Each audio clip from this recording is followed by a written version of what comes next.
Hey everybody, it's Mr. Zavo. These are the section 1.9 notes. I know we kind of rushed through them the other day, and I know I was rushing through them. So those of you in 7th period, I apologize. You guys are going to have to go through this again, and it actually might make a little bit of sense this time since I won't be distracted by trying to rush.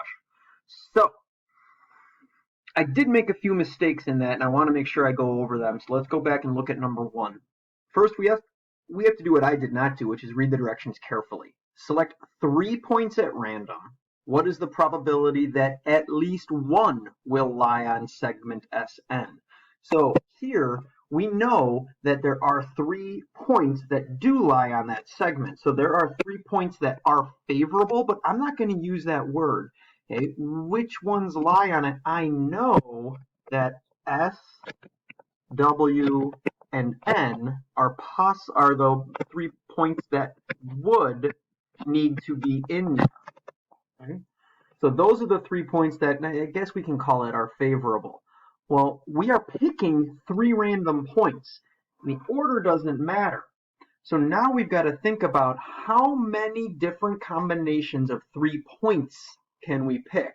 For example, we could pick the points S and then P and then R. We could then the next time maybe pick S and then P and then E and so on for all the different possibilities. And we just want at least one of those points to lie on this segment. So in this example, those 3 points, S would lie on it. That would be a favorable outcome. S would lie here. That would be a favorable outcome. And then through the magic of video, these are all the other possible combinations of 3 points. We could pick S, P, and N, S, P, and W, S, R, and E, and then so on and so forth. And if I know that my favorable outcomes, picking at least 1 point that lies on the segment SN, and that means they have to have either SW or N, well, all of these have at least 1 point. Oh, wait a minute. That one doesn't. That is not a favorable outcome. That does not have S, P, or N. This does. Or SW or N, I should say. This does. This does. This does. This does. This does. Every single other possible combination of 3 has it. There's only one that's not favorable. The pink ones are favorable. There are 19 possible combinations that are favorable to this outcome.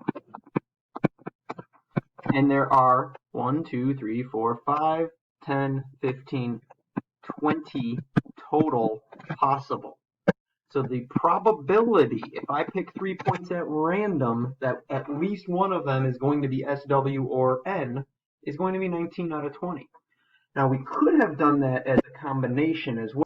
And this is a combination because the order doesn't really matter. So 6 factorial over 3 factorial times 6 minus 3 factorial is 20. That's the total possible.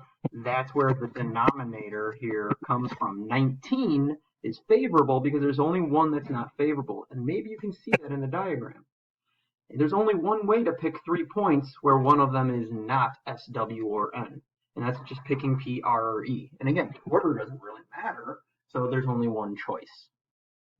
In our next example, we are asked to determine what is the probability that you can name the exact triangle I named. And so in this case, we've got to figure out how many triangles there are. And there are 8 triangles. So here I've named all 8 triangles. Those are the 8 possible triangles. So if there's 8 possible triangles, what is the probability that you're going to name the one I named? Well, there's only one that I named, so there's only one favorable. The probability is 1 out of 8. Now, the trickier one is, what is the probability that you named it the same way I did? Well, for example, if I named triangle HOT, that's great, but what if I named it triangle OTH? So that's the same triangle. This triangle up here, same triangle, which makes it the 1 out of 8 in the first part of this problem, but it wouldn't match the exact way I named it, which would have been OTH. So you've got to be very specific. Now you can see I just named triangle HOT 1, 2, 3, 4, 5, 6 different ways. In fact, I can name all 8 of these triangles 6 different ways. So if I have 8 triangles and each one has 6 names, then I can say that there are a total of 48 possible ways to name triangles in this. So what's the probability that you named the same triangle? 1 of 8. But what's the probability you named the same triangle and in the same way I did? That's 1 out of 48. So for these problems, kind of go back to the same diagram, what's the total number of ways that we could have chosen these points? That's where I talked about the combination. So again, this is a combination because the order doesn't quite matter. And I know there are a total of 6 points, and I know that there are 3 points that I'm picking. I'm choosing 3 points, and that's the combination. Now, there is a way to calculate that in your calculator. So to perform a permutation or a combination in our graphing calculators, in our TI-84s, you're going to first type in the total possible, so 6, and now we're going to choose combination. You find that in the math section of your calculator. You go to the menu at the top, you've got math, numbers, complex, and then prob is probability. And you can see you have NPR, and you have C or NCR, that's our permutations or combinations. This is a combination. Now I choose how many I am choosing. I am choosing 3 and hit enter. And that's equal to 20. So I showed you on the first page how to do this by hand, and now we've seen how to do this in our calculator. And then how many ways can we name the line that contains EP? In this case, it's a combination again, because the order in which I name that line doesn't matter. Well, in that particular line, there are 4 points on it. And I need 2 points to name the line. So I have 4 total points. I need to choose any 2 in any order, so that's a combination. Go ahead and press pause. Try that combination by hand or in your calculator. So that was a trick question because it's actually not a combination. This one could be a permutation or a combination. So while it's true the order doesn't matter when we're naming the line, the order matters in the fact that it's 2 different ways of naming the same line. So that's a confusing statement, but think of it this way. If we did the combination, we got 6. That's going to give us examples like line ER, line EP, line ES, line RP, line RS, line PS. Those are your 6 lines. But we can switch that order, and those are completely different names, but the same line. So that's why we could consider this a permutation. If you did this, so for example, first time I ever did this problem, I did it as a combination. I got 6, and then I started thinking about it. I said, well, 6 is too small.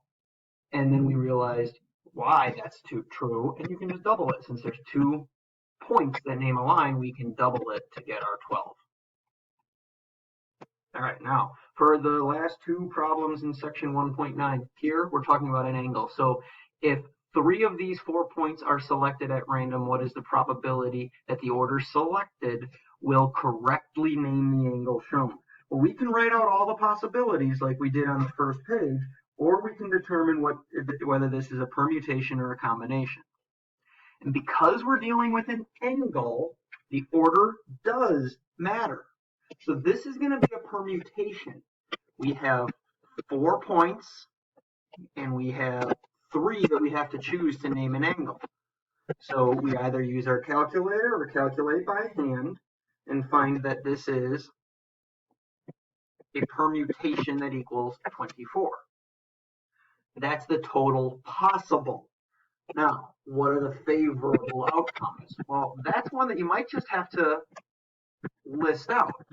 Favorable. Well, that's angle OVE, angle LVE,